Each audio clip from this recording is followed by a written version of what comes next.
الله الرحمن الرحيم وبه نستعين والعاقبة للمتقين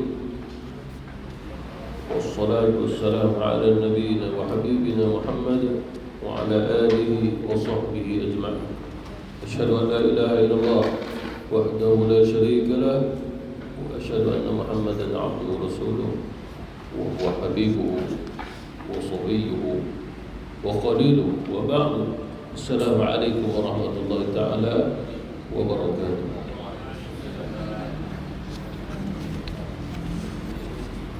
Kita sambung muka surat Haji, muka surat berapa? Muka 9. Baru 9. Yona.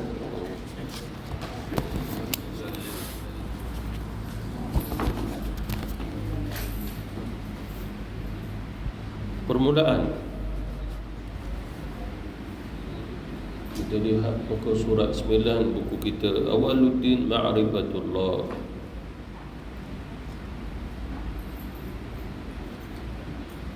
Awaluddin bermaksud permulaan agama.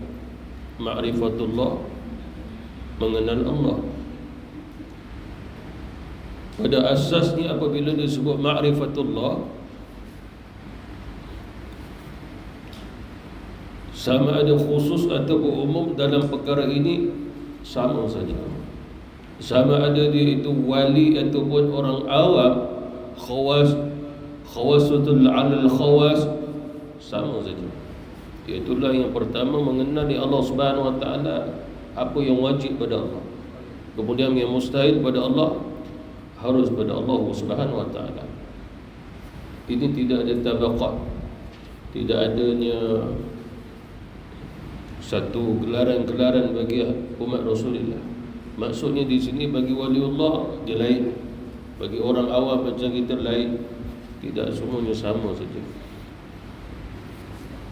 Bahkan para waliullah Subhanahu wa ta'ala itu sendiri yang memulai pengajian yang pertama dalam mengenal Allah Subhanahu wa ta'ala, iaitulah ma'rifatullah. Ma'rifatullah Subhanahu wa ta'ala yang pertama, apa yang wajib pada Allah. Tetapi hendaklah kita ketahui di sini wajib ke, mustahil dan juga harus bagi Allah Subhanahu wa ta'ala, bukan pada aqliyah, hukum pada akal kita. Hanya dia terlibat pada dia Allah Subhanahu wa ta'ala, yang tidak boleh disifati dengan sifat makhluk. Pada zat dia, pada af'alnya, itulah pada perbuatan Allah Subhanahu wa ta'ala, dan juga kembali balik pada sifat-sifat Allah Subhanahu wa ta'ala. Dan seperti mana yang telah kita pelajari, permulaan itu dengan dua kalimah syahadah, itu telah disepakati. Itu adalah kalimatul Islam, kalimatul tauhid. Dia sudah aqidatul Islam. Hendaklah kita beriktikad satu-satunya ad-din adalah al-Islam. Kita menterjemahkan dengan agama. Inna dina indallahi al-Islam. Lalu diterjemahkan, sesungguhnya agama di sisi Allah adalah Islam. Itu terjemahan secara harfiah, satu kalimah, satu huruf ke satu huruf. Lalu dicantumkan satu perkataan demi satu perkataan itu. Tetapi di sudutnya ilmu bayan ataupun di sudut ilmu balaghah, lughatul Quran, inna dina indallahi al-Islam. Ad-din adalah kembali balik al-Islam. Al-Islam tu khabar di sudut bahasa Arab. Maknanya inna din, innal Islam. Maknanya adalah la dinu illa al-Islam pada sudut qawaid bahasa Arab. Mana tidak adanya ad-din melainkan hanya Islam. Bila disebut indallah, di sisi Allah Subhanahu wa ta'ala, kembali balik dengan apa yang dikehendaki oleh Allah pada takdir dia. Dan hendaklah kita ketahui bahawasanya Islam ini bukan dikhususkan untuk baginda Rasulullah, tapi Islam adalah agamanya para Nabi Rasul yang bermula pada Nabi Adam AS. Mustahil pengajian Islam pada zaman Nabi Adam AS berbeza dengan pengajian Islam yang dibawa oleh baginda Rasulullah. Mustahil. Sama saja, iaitu nama tauhid ke Allah Subhanahu wa taala. Tetap juga la ilaha illallah. Sama juga. Pada kaedah, pada usul tidak diubah. Oleh kerana itulah inna dina indallahi al-Islam, indallah, kembali balik kepada Allah, bukan kembali kepada kita. Jadi menunjukkan bukan kita yang mengasaskan Islam, bukan Nabi Muhammad yang mengasaskan Islam, tapi sebenarnya Islam daripada Allah. Bahkan ulama akidah Ahlussunnah wal Jamaah menamakan al-Islam itu adalah ad-din, tanzil. Tanzil makna turun daripada Allah Subhanahu wa taala, seperti mana Quran yang turun. Inna anzalnahu fi lailatul qadr. Mana Quran itu turun. Maka Islam juga adalah agama yang turun daripada Allah Subhanahu wa taala. Dan dari sudut usulnya al-Islam, sebelum kita masuk pada yang ini, Islam tidak ada perubahan walaupun zaman berubah. Islam tidak ada perubahan walaupun manusia itu berubah pada tamadunnya, keadaannya. Seperti mana keadaan manusia yang terakhir ini, akhir zaman, ada sains dan juga teknologi. Sains dan juga teknologi tidak boleh dikaitkan dia dalam Islam. Islam dan teknologi ada di dalam Islam. Islam itu mesti adanya sains dan juga teknologi. Tidak ada. Dikaitkan kerana apa? Islam tidak ada perubahan, tidak ada kekurangan, tidak ada penambahan apa-apa pun. Dilihat pada usul. Kalau sekiranya teknologi sebahagian daripada Islam, nescaya pada zaman Adam telah adanya teknologi macam hari ini. Sama je, sebab dia sebahagian daripada Islam. Tapi tidak. Teknologi itu alat tambahan yang dimiliki oleh orang akhir zaman. Pada zaman Nabi Musa AS ataupun waktu kerajaan Mesir yang dikuasai oleh Firaun, dia ada teknologi dia juga pada zaman dia. Tapi tidak ada kaitan untuk menghilangkan tamadun Islam pada ketika itu. Tidak ada kaitan. Nabi Musa AS seorang Islam, Nabi Harun itu Islam, bahkan semua para Nabi Bani Israel itu Islam. Maknanya tidak mencacatkan Islam walaupun adanya kerajaan Firaun. Tidak ada kaitan. Tidak ada siapa dapat mengubahnya, menyentuhnya sehingga mencacatkan Islam. Tidak ada. Oleh kerana itu kata ulama akidah Ahlussunnah wal Jamaah, di sudut akidah, kalau kita mempelajari di sudut ilmu bahasa, dia perlu diperbaiki. Lebih-lebih lagi satu bahasa daripada bahasa Arab sebagai bahasa sumber dijadikan sebagai bahasa sandaran, bahasa sasaran. Bahasa sasaran itu bahasa Melayu kita lah. Bahasa sumber bahasa Arab, bahasa sasaran adalah bahasa Melayu. Cuma kekurangan banyak dalam bahasa Melayu adalah apa saja yang diterjemahkan tidak boleh sampai pada hakikat yang tepat pada Arabiah, bahasa Arab, bahasa sumber. Jadi oleh kerana itulah perlu difahami balik, apabila disebutnya al-Islam, maka tidak ada kaitan pokok tambah dalamnya, tidak ada pengurangan. Maknanya yang daripada Allah Subhanahu wa taala, apa yang dikehendaki oleh Allah. Allah Subhanahu wa taala beri Islam, tapi Allah Subhanahu wa taala tidak memberi teknologi. Allah Subhanahu wa taala tidak memberi alat. Allah bagi akal, manusia bergerak aja. Al-Islam lain. Maknanya dia tidak ada perubahan walaupun zaman itu berubah. Zaman hari ini saja dalam kajian tamadun peradaban manusia menemui dengan apa yang kita ada. Zaman dulu tidak ada. Tidak ada bukti mereka mempunyai teknologi seperti mana teknologi kita ini. Tetapi ini tidak termasuk sebahagian daripada Islam. Seperti mana contoh pisau, dia alat, dia teknologi, dia termasuk teknologi, alat. Pada zaman dulu pun adanya pisau juga, tetapi dia sekadar alat, dia tidak termasuk al-Islam. Pisau tidak termasuk al-Islam, al-Islam tidak termasuk pisau. Kerana apa? Dia melalui akal. Kita di dapur potong sayur, kemudian datang pencuri, kita tikam perut dia, mati. Akhirnya pisau itu masuk mahkamah. Lalu kita mengatakan salah guna memang boleh menyebabkan orang mati kerananya. Bukan sekadar boleh potong sayur, bunuh orang pun boleh. Itu adalah alat. Kerana Islam dia tidak adanya al-syar, keburukan itu tidak ada dalam. Itu pasal bahasa itu perlu dibetulkan. Contoh, ada zamannya khalifah yang terdahulu, Kerajaan Uthmaniyah, Turki Uthmaniyah. Bahasa yang digunakan tidak tepat sebab mereka guna runtuhnya Islam di Turki. Maknanya runtuhnya Kerajaan Uthmaniyah, mana runtuhnya Islam. Itu salah, dia sudah akidah. Dia boleh menyebut runtuhnya Kerajaan Turki Uthmaniyah, tapi jangan disebut runtuhnya Islam di Turki. Bahasa itu salah, dia sudah akidah. Kerana apa? Islam tidak ada kaitan langsung dia runtuh ke, dia cacat ke. Dia tidak sama seperti mana Yahudi Nasrani. Mereka telah buat perubahan pada kitab mereka, sehingga agama mereka pun berubah, sehingga Allah tak mengiktiraf lagi. Lalu Allah turunkan inna dinna indallahi al-Islam. Mana tak termasuk Yahudi, tak termasuk Kristian, Nasrani. Maka Allah Subhanahu wa taala tidak mengiktiraf mereka ad-din, walaupun mereka mengakui Allah Subhanahu wa taala Tuhan, sebab mereka telah berubah. Jadi tak boleh disamakan dengan Islam. Maknanya menunjukkan bahawasanya tidak ada kecacatan dalam Islam, tidak ada perubahan walaupun zaman itu berubah. Lalu itu yang dibawa oleh Rasulullah. Lalu pada usul al-Islam itulah yang menyebabkan kita berakidah, i'tiqad, sehingga ibadah kita diterima oleh Allah Subhanahu wa taala. Dan jangan kita memandang selain pada Islam menyebabkan amalan kita diterima oleh Allah Subhanahu wa taala. Jangan dilihat disebabkan daripada adat, disebabkan sains dan teknologi, lalu Allah terima ibadah kita. Bahkan kalau sekiranya seseorang itu beribadah, dia menambah dengan teknologi dalam ibadahnya, tidak menambah pahala juga, tidak menambah pahala.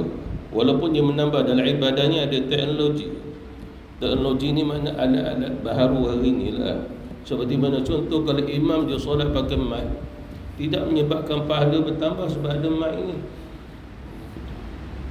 Barang siapa yang solat pakai mic lebih imam, pahala 10 kali ganda akan ditambah. Ada kata begitu.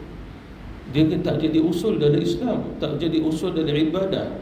Jadi bila yang kita belajar awaludin ma'rifatullah, dia usul.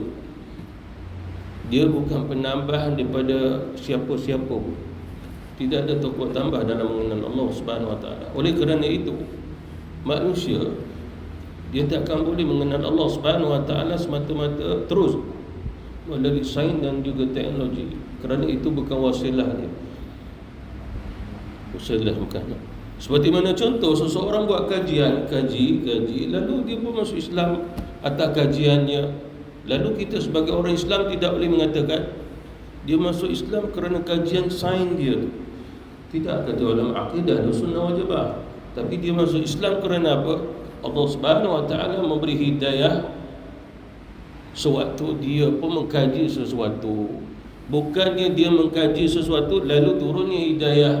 Bukan, sebab Allah Subhanahu wa taala bila memberi hidayah, dia bukan dengan sebab-sebab yang bukan menjadi usul. Itu yang kita kena tahu. Itu kita kena tahu dia sudah usul. Maknanya menang ke Allah Ta'ala. Allah Subhanahu wa ta'ala nak bagi hidayah, Allah Subhanahu wa ta'ala akan beri. Walaupun dia mencari sesuatu, lalu dia menemuinya, lalu dia pun masuk Islam. Tetapi pada hakikatnya bukan apa yang dia kaji. Memang Allah Subhanahu wa ta'ala mengkedaki Allah nak beri di Islam. Selesai. Disebabkan apa? Disebabkan kalau kita mengatakan dia mengkaji-kaji tiba dia masuk Islam, itu perkara yang mustahil. Macam mana dia boleh masuk Islam tanpa hidayah daripada Allah Subhanahu wa ta'ala? Mestilah hidayah itu diberi oleh Allah Subhanahu wa ta'ala. Sebagian lagi ulama menyatakan Allah Subhanahu wa ta'ala beri hidayah kat dia, lalu dia kaji. Tapi hidayah Islam sampai dulu. Lalu dia pun buat kajian, lalu dia menemuinya, lalu dia mengatakan Islam betul. Dia pun masuk Islam. Lalu bukan kerana kajian dia, memang terlebih dahulu Allah dah bagi hidayah. Itu akidah di sunnah wal jamaah mengajar kita begitu. Termasuklah juga seperti mana sesuatu yang kita dapat, yang kita miliki, hakikatnya bukan melalui usaha, bukan kerana apa pun, bukan kerana sebab munasabah. Sekiranya itu yang telah ditakdirkan oleh Allah Subhanahu Wa Taala kepada kita, maknanya sesuatu yang diberi oleh Allah itu adalah pemberian pada Allah, bukan kerana usaha kita. Tidak ada. Mengapa agaknya? Kerana Allah Subhanahu Wa Taala bagi tahu kepada kita, ada orang yang tak usaha dia lebih kaya daripada orang yang berusaha. Ada orang yang jaga kesihatan, jaga dia mati dulu. Yang tak jaga panjang umur. Apa maksudnya? Allah Subhanahu Wa Taala dia mengajar kita, akal kita tidak boleh dibentuk dengan cara akalnya al-insan semata-mata. Akal insan. Sedangkan Quran itu furqan. Quran itu in tattaqullah yaj'al lakum furqanan. Quran itu furqanan. Maknanya Allah Subhanahu Wa Taala menurunkan Quran itu dah jawapan muktamad dan bukan jawapan melalui kajian, usaha mencari. Quran itulah jawapannya. Quran itu dah jawapannya. Seperti mana contoh, keimanan bukan melalui sains dan teknologi. Contoh, hujan turun, lalu dia buat kajian sekalian, dia buka buku sains, dia kata kejadian hujan sekarang. Lalu saya percayalah hujan macam ni. Lalu dia tengok Quran pun ada cerita, lalu dia pun mengakui betul. Akan tetapi dia sudah akidah. Kajian tidak boleh mendahului dengan apa yang telah difirmankan oleh Allah. Apa maksudnya? Maksudnya kaji dulu betul dengan Al-Quran baru diterima. Kaji tak betul dengan Quran, belum kaji lagi. Tak tahu sampai dia mati agaknya tak jumpa. Quran dah ada jawapan, maka tidak perlu lagi dengan kajian. Dia kaedahnya begitu. Sebab orang akhir zaman dia berminat begitu. Quran telah ada sebagai jawapan, lalu dia nak kaji. Akhirnya dia pun jumpa, tengok Quran, lari betul. Lalu dia meletakkan kajian nombor 1, Quran nombor 2. Itu tentangan dia sudah akidah Ahlussunnah wal Jamaah. Jadi permulaan agama itu mengenal Allah. Bahkan kata ulama, perkara ini telah disepakati oleh seluruh ulama-ulama akidah kita. Bismillah. Yang dikhilafkan oleh ulama-ulama pada bahasa saja. Bahasa ni maknanya adalah, ada sebagai ulama kata awwaluddin ma'rifatullah. Ada sebagai ulama kata mula-mula sekali adalah syahadah la ilaha illallah. Ada juga di antara ulama tidak menyebut dengan ilmu ma'rifatullah, tapi disebut sebagai ilmu Islam, ilmu iman, ilmu aqaid, ilmu kalam, disebut dengan nama-nama begitu. Seperti mana Imam Al-Ghazali pernah ditanya, apakah ilmu yang pertama yang wajib dipelajari oleh orang Islam, maknanya orang yang ada la ilaha illallah? Jawapannya adalah ilmu tentang akidah, aqaid. Dia tak sebut ilmu ma'rifatullah. Jadi awwaluddin ma'rifatullah ini lebih masyhur di kalangan ulama-ulama tasawuf. Awwaluddin ma'rifatullah. Tidak ada masalah. Sebab semuanya ulama sepakat yang pertama kenal Allah dulu, walaupun nama-nama nak disebut bentuk nama tu berbeza. Bila disebut ilmu aqaid, akidah, ilmu kalam, tidak lain, semua terbentuk dengan satu perkara, bermula dengan mengenalnya wujudnya Allah Subhanahu Wa Taala. Selesai itu. Oleh kerana itulah kita akan belajar nanti sifat yang pertama adalah wujudnya Allah Subhanahu Wa Taala. Mengapa agaknya kena belajar yang itu? Sebab kalau sekiranya kita tak mengenal Allah itu wujud dan tidak tahu sifat kewujudannya, maka segala ibadah kita tidak diterima oleh Allah. Seperti mana contoh seseorang yang diperintah oleh Allah Subhanahu Wa Taala untuk mendirikan solat. Lalu Allah Subhanahu Wa Taala mengajar dalam surah Al-Fatihah, Iyyaka na'budu, hanya kepadamu kami sembah. Itu yang diterjemahkan oleh ulama Melayu kita. Cuma kita nak perlu mengetahui na'budu, sembah ni maksud apa? Sebab sembah ini asalnya bukan daripada bahasa Melayu yang tulis, dia daripada bahasa Sanskrit. Orang Hindu ambil itu, bahasa orang Hindu sendiri dia pun sebut juga sembah. Masuk ke dalam istana pun sebut sembah. Tapi bahasa itu bukan solid asal daripada bahasa Melayu, tapi dimasyhurkan. Lalu oleh kerana itu kita tak pakai itu, walaupun ada terjemahan mengajar kita nak na'budu tu. Lalu Abdullah bin Abbas kata na'budu adalah nuwahidu, mentauhidkan Allah, maknanya mengisa ke Allah. Itu pun terjemahan juga. Natawakkalu, bertawakal, kami bertawakal. Narju, kami mengharap. Itulah maksud na'budu. Lalu di situ tidak lain melainkan itu semua kembali balik yang kita sebut kerana dia wujud. Kewujudan Allah Subhanahu wa taala, itulah ilmu yang pertama. Itu yang disebut ilmu yang pertama, wajib. Sebab wujudnya Allah itu sifat wajib yang pertama pada Allah Subhanahu wa taala. Demikian juga perkara yang wajib, mustahil dan juga harus bagi Nabi, dalam arti kata perkara yang hak bagi Allah dan segala Rasul. Nanti dia akan ajar kita lah satu persatu. Seperti mana yang disebut oleh ulama aqidah Ahlussunnah wal Jamaah tentang penamaan sifat-sifat ini. Ada di antara ulama-ulama kita tak berani nak mengubah kerana tak jumpa perkataan yang sesuai.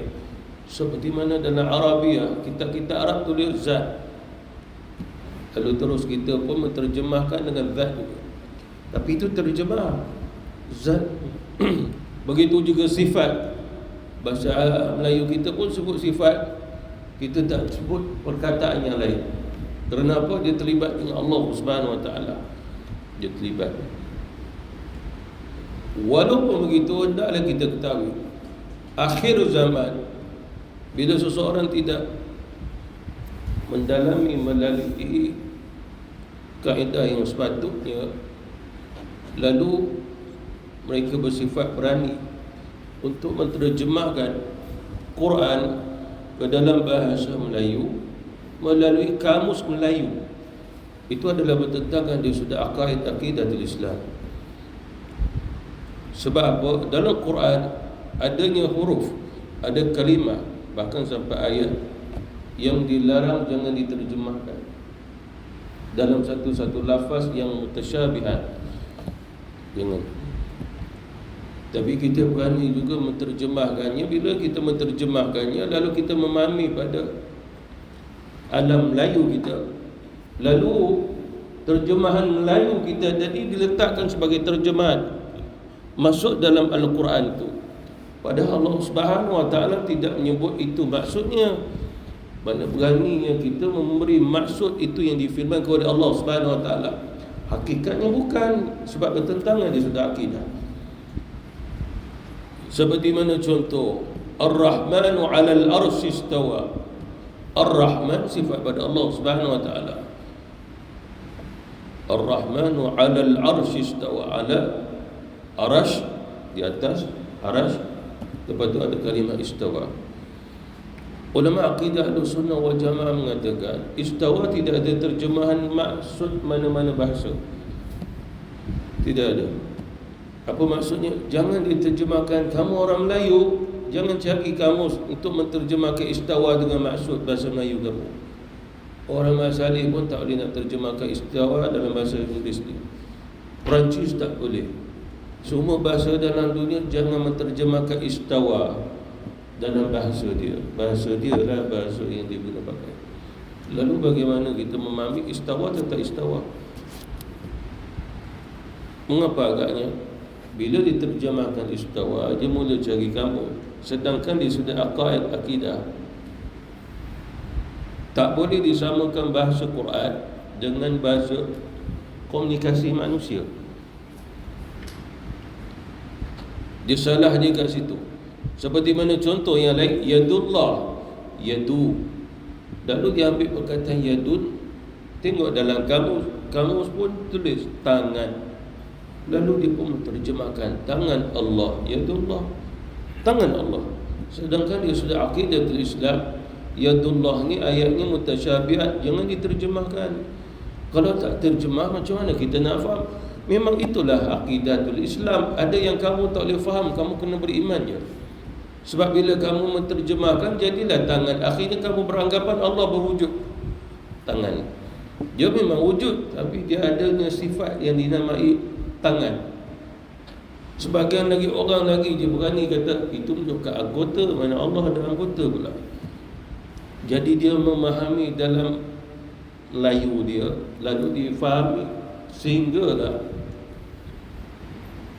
Melayu nombor 1, Arab nombor 2.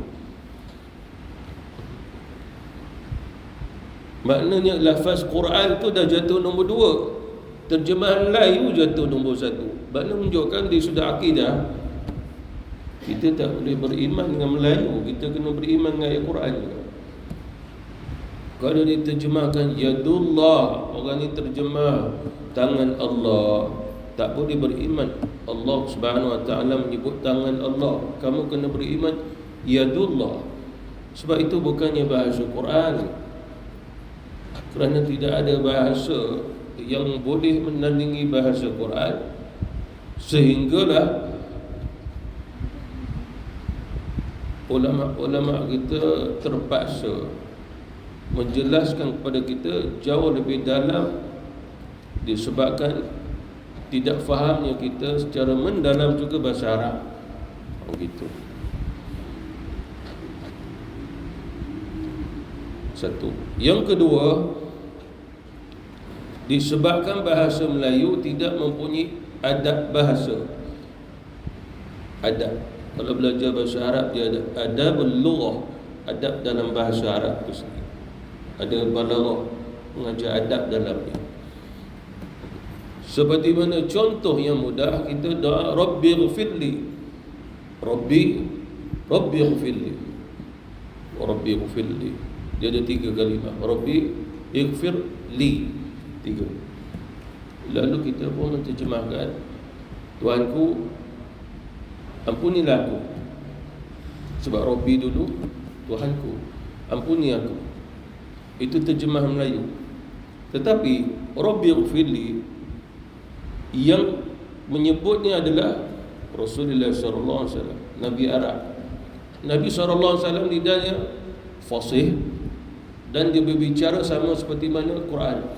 Mana Quran melalui lughah, adabul lughah, ilmunya balaghah, bayan, badi', ma'ani terkandung walaupun Rabbi ghfirli. Lalu bila kita nak menterjemahkannya, mesti melalui adab balik, adab bahasa.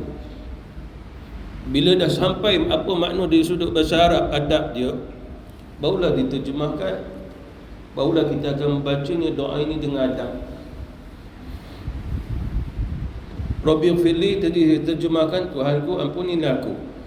Dia tidak beradab di sudut bahasa. Tuhanku ampuni aku.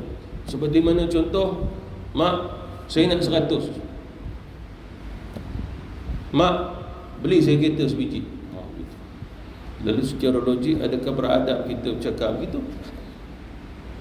Dia sudah tersawar, dia kata tak beradab dah, macam paksa mesti bagi. Mak, dia nak kahwinkan Dan. Oh begitu. Dia duit 1 sen pun tak ada. Lalu dia hilang pada lughah, pada adab tadi, sebab dah orang Melayu kan. Tapi bila masuk pada adab, lalu terjemahan melalui adab, dia akan jadi Rabbi firli, Tuhanku, aku mohon keampunan kepadamu. Mohon tu kena ada, itu cara adab dia. Ampuni aku, itu dia keluar pada adab. Tapi mohon keampunan daripada Allah Subhanahu Wa Taala, menunjukkan kelemahan diri, kealpaan diri, itu adab. Tapi kalau sekiranya ampuni aku, dia keluar pada adab, sebab dia memaksa, dia tidak melihat diri dia siapa. Jadi itu contoh saja. Jadi kitab yang kita belajar sebenarnya, hakikat kitab ini dia berasal semua daripada kitab-kitab Arab. Cuma bila dia terjemahkan, mesti disyarahkan walaupun dalam bahasa Melayu, agar kita memahami balik pada kaedah asal usul bahasa Arab.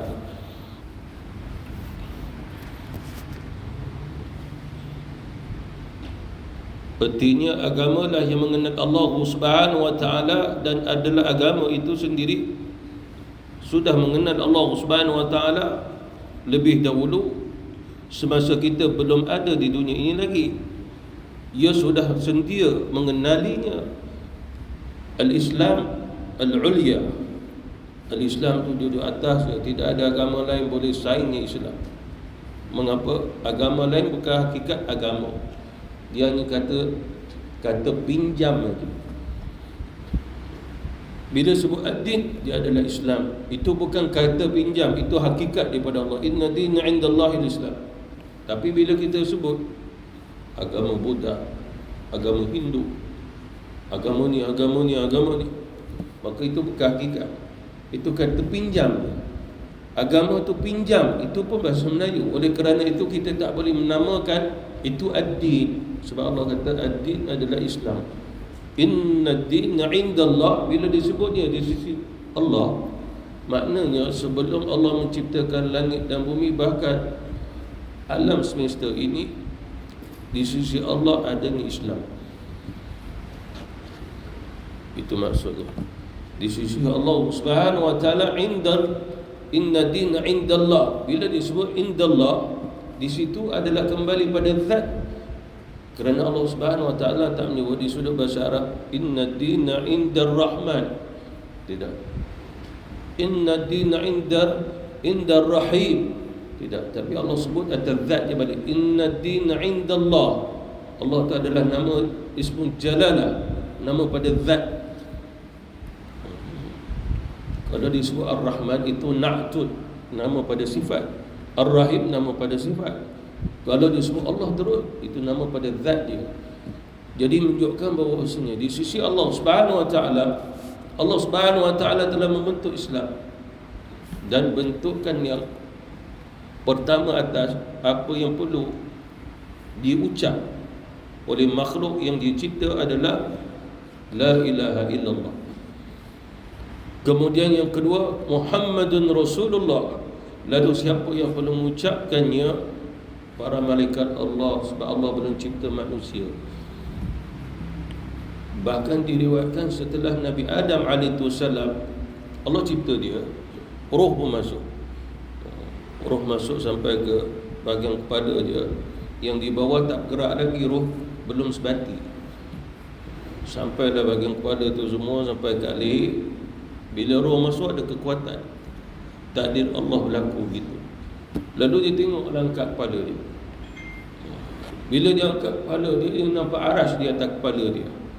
Lalu di aras sana pula adanya tiang, dan setiap daripada tiang itu tertulis la ilaha illallah Muhammadun Rasulullah.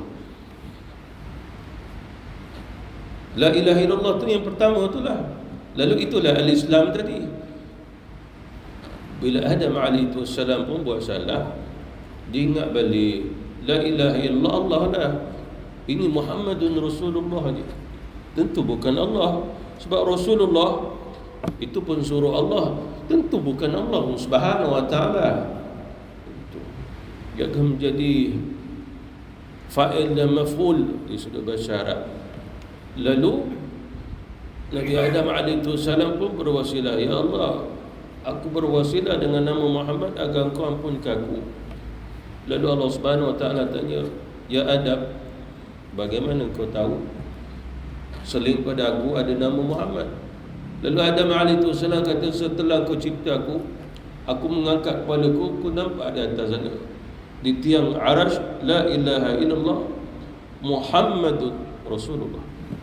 Jadi soalannya, bagaimana Adam AS tahu kalimah, tahunya huruf, tahunya tulisan di atas sana, sedangkan dia belum lagi belajar dengan Allah Ta'ala. Wa 'allama Adam al-asma'a kullaha, Allah belum ajar dia. Lalu kata ulama, itulah ma'rifah penciptaan. Ruh itu terlebih dahulu dia dah mengenal Allah Subhanahu wa taala. Adam alaihi wasallam jasad, tanah dan air. Ruh tak ada. Ruh itu terlebih dahulu dicipta oleh Allah. Allah Subhanahu wa taala telah mengenalkan semua ruh. Allah Subhanahu wa taala Tuhan. Alastu bi rabbikum? Qalu bala syahidna. Makna menunjukkan la ilaha illallah tu dah ada pada setiap ruh.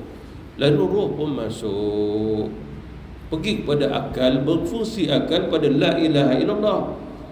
Tengok ke atas dia tahulah itu la ilaha illallah, kerana ilmu itu ada pada ruh.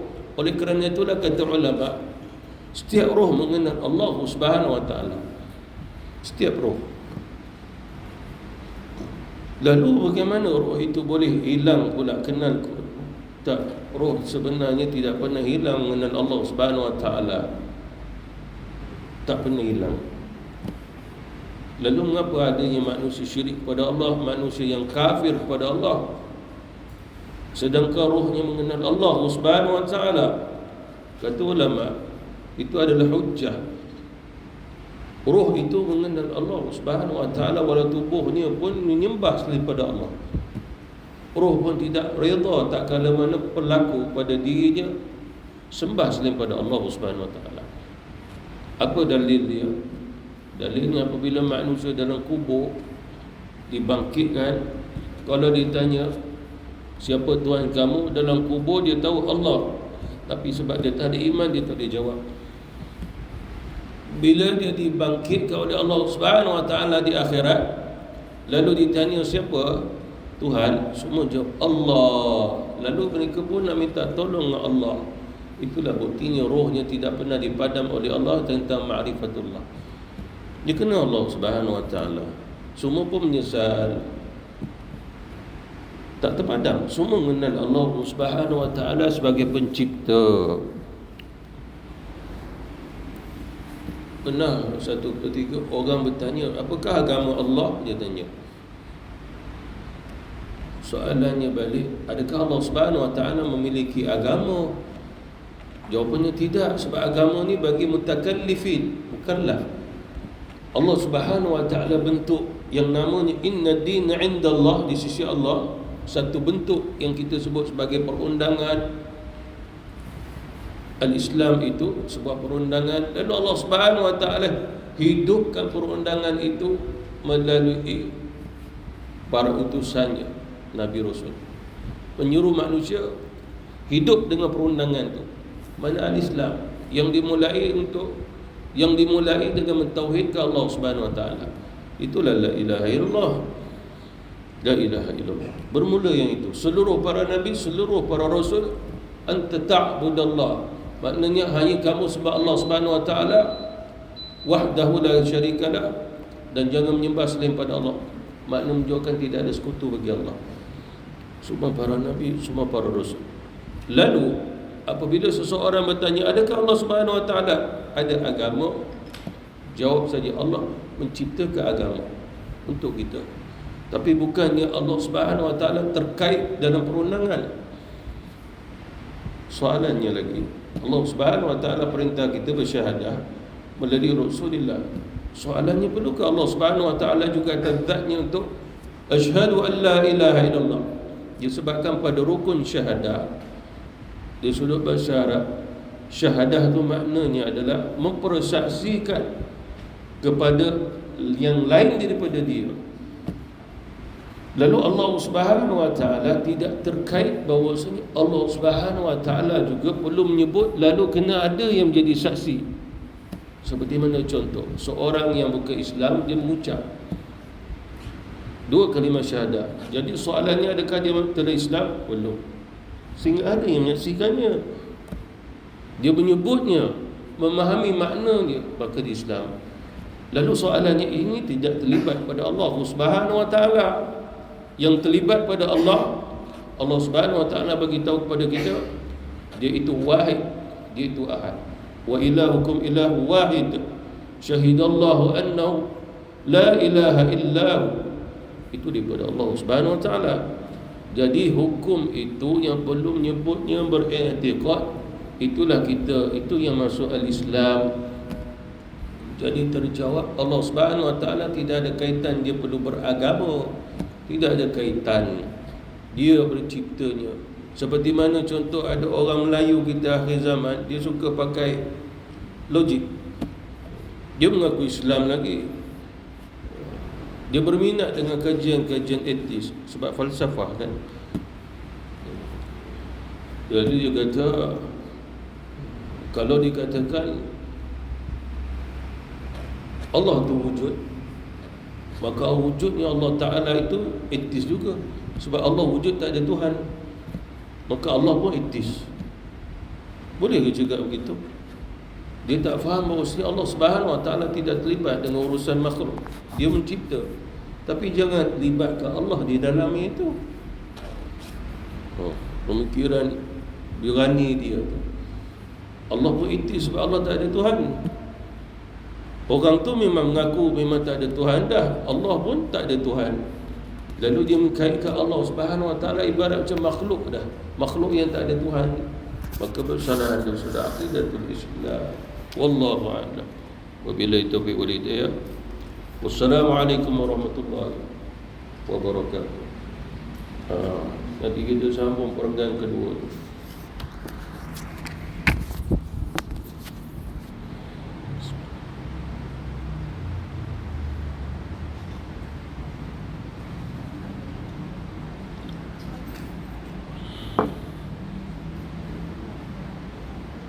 Dia belajarnya aqidatul Islam, dia tak boleh belajar laju-laju.